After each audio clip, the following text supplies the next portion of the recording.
recente, aliás, tinha pouquíssimos fundos, só as grandes estatais tinham entrado ali no final de 2013 para o começo de 2014. Decidiu-se que ia se aguardar. Então, esse foi o investimento que puxou muitas das entidades. Sim, poderíamos ter entrado, sim, teria melhorado a rentabilidade, sem dúvida nenhuma. Mas a decisão foi, de novo, com foco na governança, que é o que tem movido essa discussão. Porque essa é uma palavra que está muito na moda, mas se fala muito. Porque imagina se a gente entra como um dos pioneiros e o resultado é o oposto. A gente não queria ter essa experiência, essa é a verdade. Segundo, tem um ponto, e aí a discussão técnica, por isso que eu pedi desculpa, está sendo muito debatido no mercado, que é chamado marcação na curva de planos CDs. O que é isso? Né? Se eu mostrar para vocês aquele título indexado à inflação, que paga IPCA mais 7%, existe uma brecha na legislação de que eu posso comprar esse título e não marcar no mercado. A gente não vai ter nenhuma daquela volatilidade. Perfeito, é o melhor investimento. Eu trago o rendimento acima da inflação, não vou ter risco, vou levar ele até o vencimento e está tudo certo. Por que nós, da Taurus, não somos a favor disso? Primeiro ponto, existe um risco jurídico associado a isso na nossa visão. Eu, Francisca, se estou no condomínio do meu prédio, vamos pensar assim, e a gente resolve todo mundo fazer ali um grupo e comprar um investimento hoje.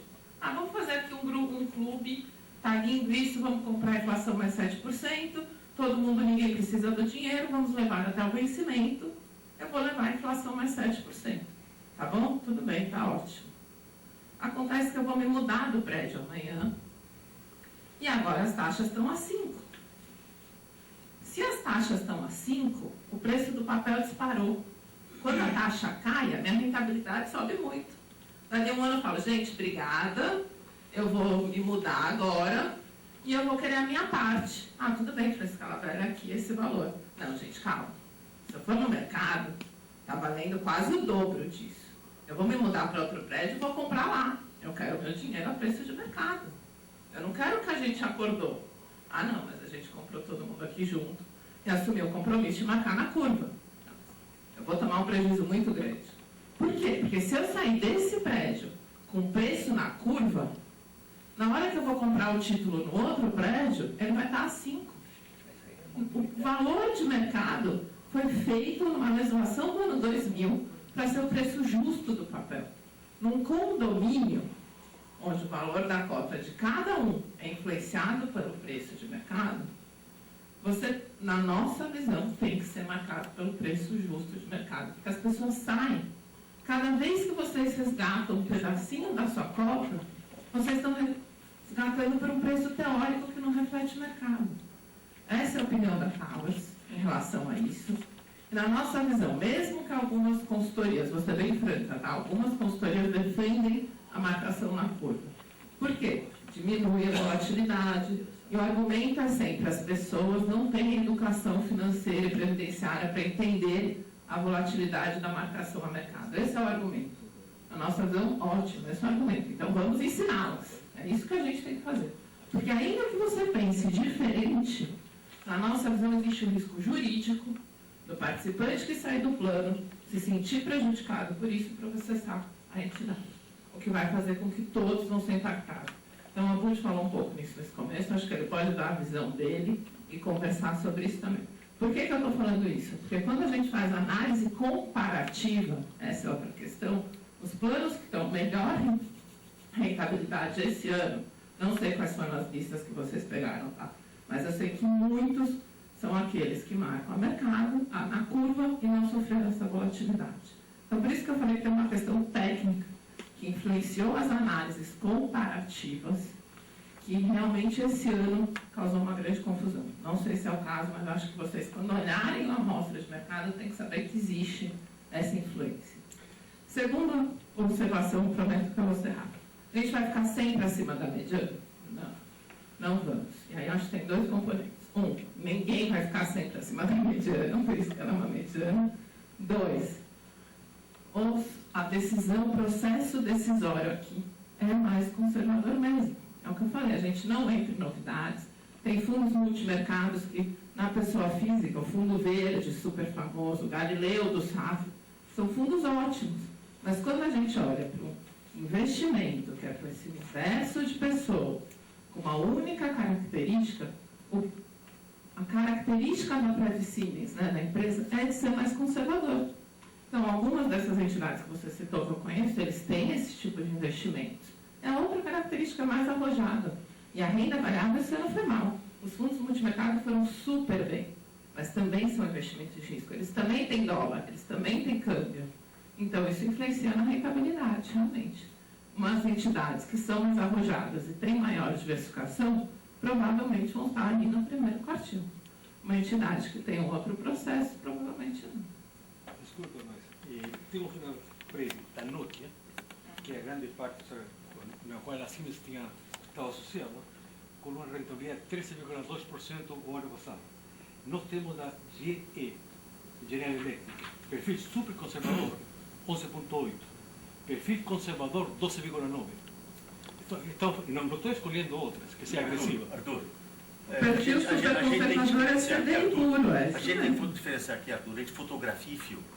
E esse exemplo que você deu da Nokia, há um ano atrás, um ano e meio atrás, tinha gente dentro desse fundo entrando na justiça para querer voltar para o da Siemens, porque o da Siemens deu durante vários anos muito melhor do que o da Nokia. É o que eu chamo de fotografia e filme. Então a gente tem que tomar cuidado quando faz esse tipo de comparação. Então, num único ano, foi o ano passado, entendeu? O da Nokia deu mais, talvez até pelos motivos que ela colocou, que a Francisca colocou. Eu acho que a gente... deixa eu só fazer algumas colocações, porque nós somos gestores de mais ou menos uns 60 fundos de pensão, né? E realmente essas duas colocações são muito corretas.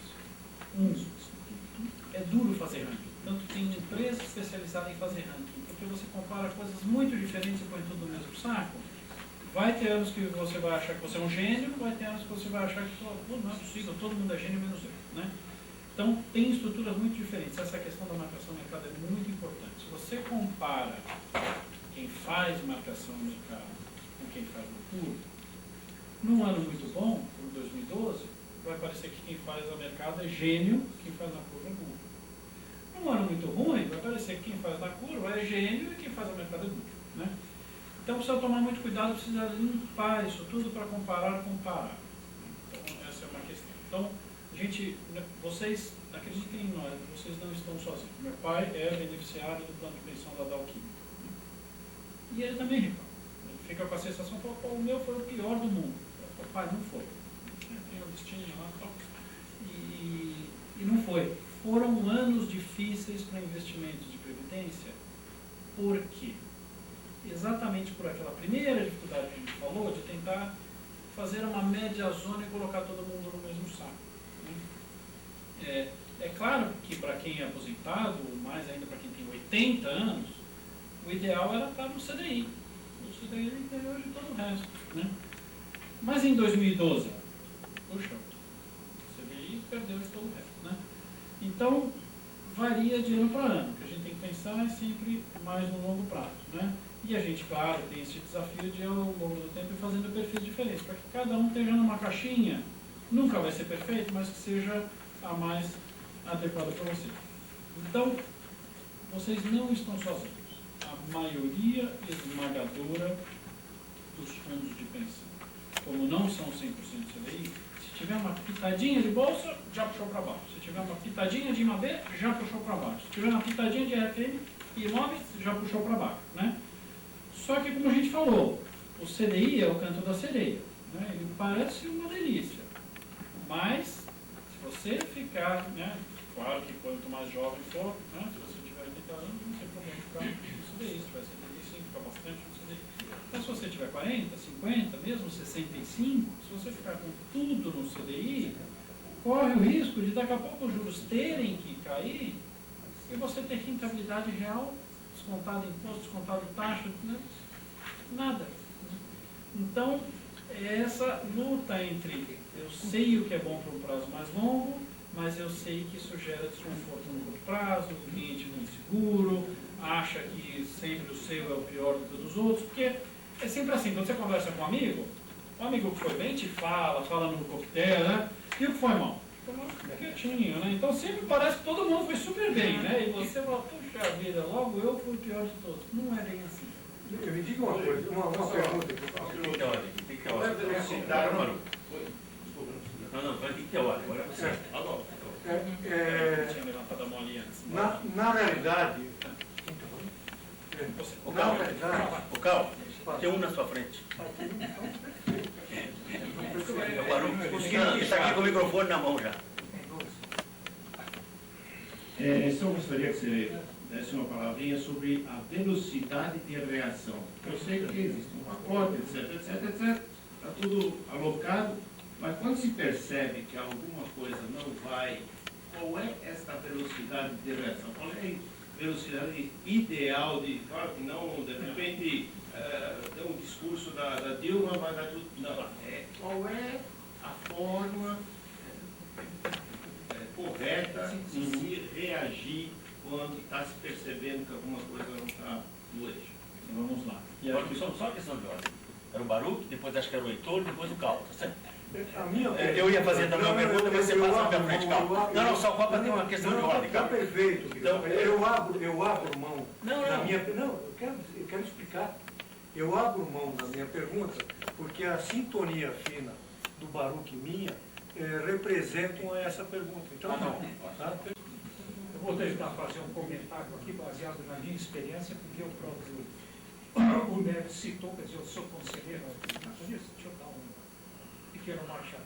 Porque eu acho que a gente também poderia empacotar as perguntas, aí o aluno comenta tudo.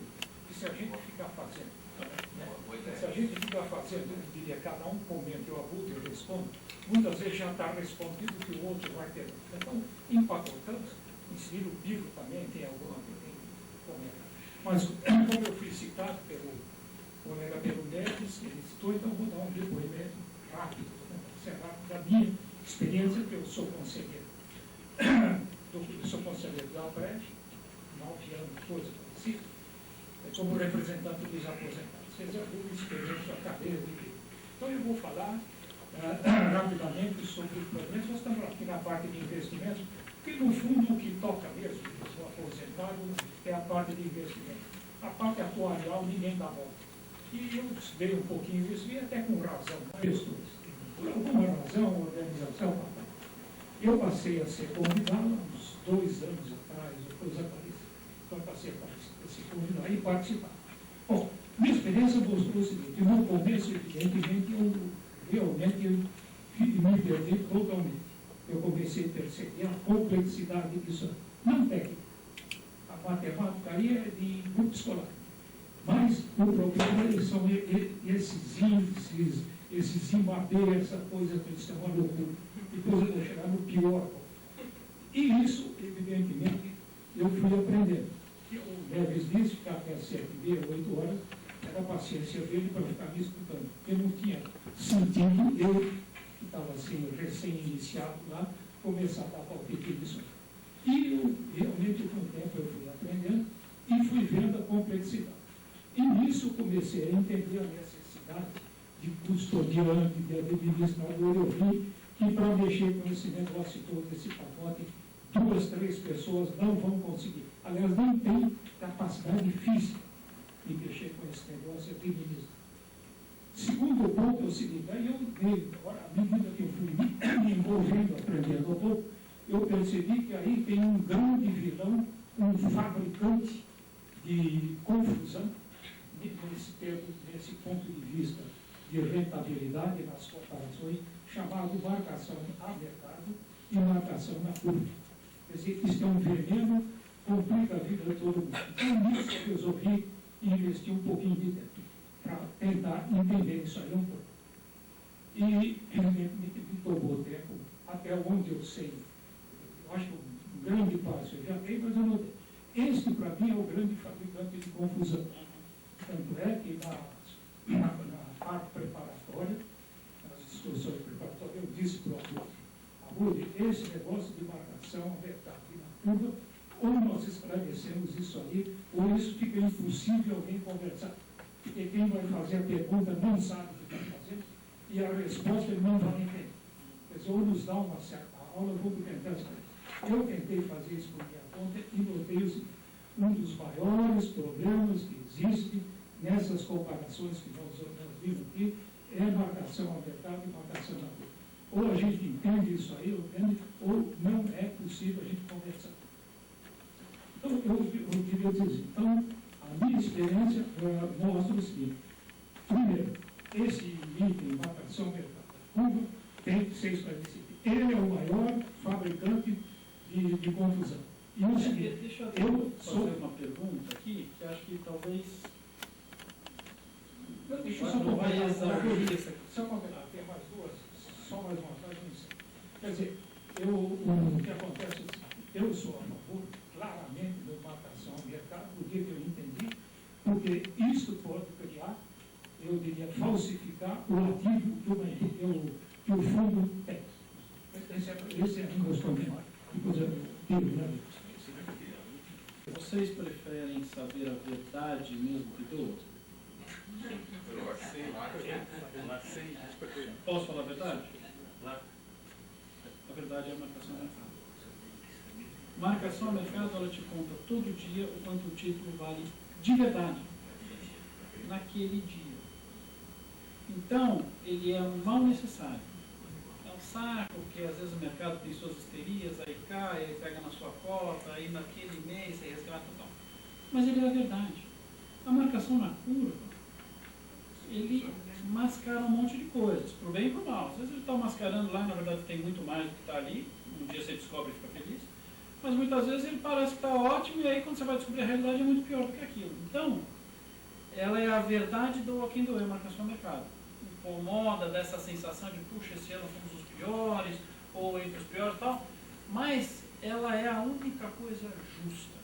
É a única coisa que impede que você resgate hoje, sabendo que o valor de verdade é muito diferente daquele de mercado, e deixa um pepino para ele, e para ele, e para ele. Então, é a verdade do quem doer. Ela dói, na verdade, às vezes dói. Né? Em anos ruins de mercado, ela dói mais. Né? Mas ela é o único regime possível, com total honestidade e velocidade de reação, que está bastante ligada à pergunta daquele senhor, que perguntou se não é muita gente envolvida no processo. É bastante gente envolvida no processo, mas essas pessoas todas não estão debatendo a mesma coisa. Né?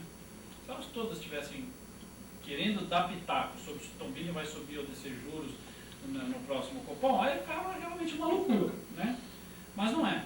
Um cuida de custódia e precificação, o outro cuida de checar se o gestor está fazendo o que a regra diz que ele deve fazer, o gestor cuida de, dado o seu mandato, escolher os melhores ativos, o consultor cuida de tentar, de maneira de melhores esforços, a chegar a uma meta, a um benchmark que reflita esta mistura de beneficiários que é super difícil, ou aconselhar que ao longo do tempo vá tendo alguns outros perfis diferentes para segregar um pouquinho. Então, cada um cuida de um pedaço do negócio, por isso que não fica uma loucura. Né? Então, é muito bem desenhada a governança. Cada um cuida do que é expert e delega para o próximo a coisa que o próximo é expert. A velocidade de reação, ela não pode ser muito rápida e também não pode ser muito lenta. Mas, na verdade, ela deveria ser mais pro lento do que pro rápido. Né? Não do gestor, que pode sair de um título hoje e comprar um outro amanhã, mas de mudanças de benchmark. Por quê? Porque a tendência do ser humano é essa aqui.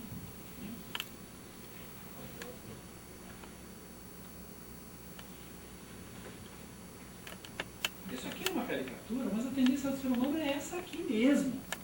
A gente quer vender desesperado quando todo mundo está vendendo, depois que caiu. Né? Parabenizar os organizados participando deste evento, que é um evento excelente, de boa qualidade. Eu acho muito importante o entendimento de todos. Aqui ninguém tem dúvidas sobre a seriedade e a honestidade de propósitos da Prévia Siemens e daqueles que trabalham com ela. Deixar isso muito claro. Eu acho que não se trata nem... Agora é evidente que todos querem entender o que aconteceu. Então é natural, o Lacerda falou muito bem, Arthur fez essa comparação, só fiz, ele tem razão em várias comparações, só fiz a observação da Nokia, porque eu estou lá na Nokia hoje, e eu vejo que na Nokia, 2, 3 anos atrás, era exatamente o oposto. Né? Alguns ex-funcionários da Siemens estão na Nokia, a Nokia é fruto de uma fusão na época da Nokia com as Siemens, e hoje a Siemens não estava mais, mas tem vários funcionários que vieram da Siemens para nós. E eles se sentiram injustiçados que estavam no prédio 9. E alguns até entraram na justiça para voltar para o prédio Siemens. Mas eu acho que isso não invalida a preocupação que todos têm. Então, eu acho que o importante, eu sempre digo isso, não é ver a foto, é ver o filme, mas também tem que se entender que aquele que está aposentado, ele realmente está vivendo o dia a dia. Não é? Então, a pergunta é a seguinte, você procurou responder, a maioria de nós, eu não sei se somos todos, mas uma boa parte somos engenheiros. Né? Os engenheiros gostam de números. Então, existe algum óbice para a implantação dessa alternativa dentro da medicina? Quem é que decide? Qual o último for? É o conselho que toma a decisão final? Qual é o prazo aproximado que você acha que pode acontecer? Você falou de lento e de rápido, qual é a ideia que você tem? Para a gente olhar para frente agora Você diz da implementação do perfil desse perfil alternativo. E a última pergunta. Esse perfil vai poder ser dado aos participantes, aos assistidos, a alternativa de usar um ou outro? Quando ele passar, ele pode mais tarde voltar ou não? Acho que tem quanto vai custar para administrar um plano nacional. Isso vai custar, obviamente. Acho que a administração nacional, né, que hoje é bastante pequena na Siemens, isso um plano nacional custa adicionalmente. Lógico, os investidores, administradores, etc. Tal, consultores vão querer mais dinheiro por isso. Mas então, a hora que a gente tiver isso claro, quanto vai custar? Quais são as alternativas de planos? Que aí o Apud, a equipe, etc. Tal, vão tentar montar que alternativas fazem sentido para cobrir o nosso público da melhor maneira possível. Aí sim nós vamos partir para uma decisão final. Nós já temos um alinhamento com a Alemanha também a respeito disso, quer dizer, quem faz as regras de governança das prévias no mundo inteiro, fora obviamente a Previc, fora as Prevics dos outros países, mas o que está acima disso, o que está além disso, é a nossa administração central da Peixe, na nossa Siemens, que faz as regras de governança adicionais às locais. Então, bastante relevante. Esse é o trabalho, uma primeira estimativa de tempo. Eu não estou muito satisfeito com essa estimativa, ela é longa, relativamente longa, mas tem que se passar por todas as etapas, inclusive de aprovação da própria Previc. A própria Previc vai ter que depois dizer assim, olha, está certo, vai funcionar, etc.